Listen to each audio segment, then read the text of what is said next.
tej strony Nekromanta Gocinekro. W tej części poradnika omówię drugi etap, czyli główną fazę. Faza główna Main Phase i w niej możemy wykonać 4 akcje. Jedną z akcji jest to przemieszczenie postaci. Możemy je albo przemieścić na wolne pole, na polu scen, Center Stage, albo na zakulisy, czyli Backstage. Mogę ją tu postawić, to mogę tu wtedy przestawić. Mogę też, mi się tu pomieszało, tą z tą pozamieniać. Nic nam nie stoi na przeszkodzie. Drugą akcją, jaką możemy wykonać, to jest postawienie postaci. I tak, żeby postawić postać, musimy sprawdzić warunki, czy ją możemy w ogóle zagrać. I tak, tu mamy Lunę i patrzymy, czy mamy kolor, jaki mamy poziom i koszt. Koszt jest 0, czyli nie musimy patrzeć na pole zasobów, bo nam to nie jest potrzebne. Kolor zielony nie jest spełniony, bo ani na polu czasu, ani na polu poziom nie mamy zielonej karty. Ale mamy poziom 0. I poziom nam się zgadza i dodatkowo karty poziomu 0 są bezkolorowe, czyli i tak i siak możemy ją zagrać. Ja ją postawię na środku, na wolnym polu. I tak samo możemy zagrać kartę na inną kartę. Ale wtedy kartę, na którą postawiliśmy, ląduje na polu poczekalni. Trzecią akcją, jaką możemy wykonać, to jest zagranie karty zdarzenia. Tu mam Hololive 4. generacja i tak. Warunki zagrania karty są identyczne co do postaci, czyli patrzymy na kolor, poziom i koszt. To jest karta koloru żółtego.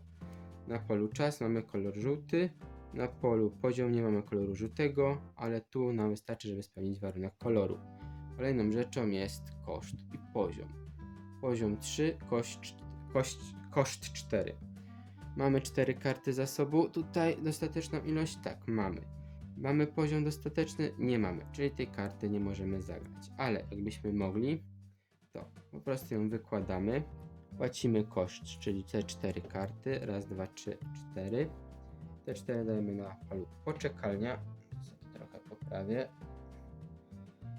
Rozpatrujemy efekt karty i następnie ta karta trafia do poczekalni. I czwartą akcją, jaką możemy wykonać, jest to akcja zdolności karty. Ze wszystkich tu kart, jedynie która to może wykonać, to jest właśnie Kiryu Koko. Ma tu taką akcję pod tytułem Brainstorm. Jak można rozróżnić akcje, które możemy wykonać właśnie w fazie głównej? Jest to zaznaczone za pomocą 3 liter ACT Action. I te wszystkie zdolności, które się zaczynają na ACT, możemy wykonać jedynie w swojej turze w głównej fazie rozgrywki. I żeby wykonać Brainstorm, o właśnie, bo bym sobie zapomniał, to jak tu można zauważyć, mamy tu koszt i co tu jeszcze musi się zdarzyć, czyli musimy zapłacić jedną kartę z zasobów i ustawić tę kartę na pozycji odpoczynku, czyli tak, płacimy 1 i ustawiamy kartę z pozycji spoczynku. Czyli teraz rozpatruję akcję, czyli dociągam 5 kart. Raz, 2, 3, 4, 5. I za każdą kartę Climax mogę dociągnąć kartę. Mam tylko jedną kartę Climax, więc mogę dociągnąć tylko jedną kartę do mojej ręki. To są wszystkie akcje, które możemy wykonać w głównej fazie. Możemy je wykonać niezliczoną ilość razy, jak chcemy, jak nam się podoba, dopóki jesteśmy w stanie opłacić koszta i spełniamy warunki zagrania karty.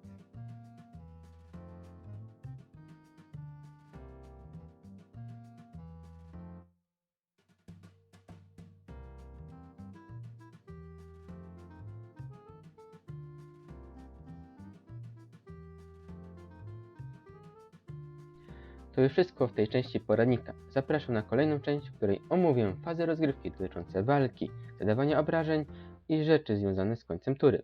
Także, jeśli materiał się podobał, proszę o suba i lajka. To byłoby wszystko na dziś. See ya!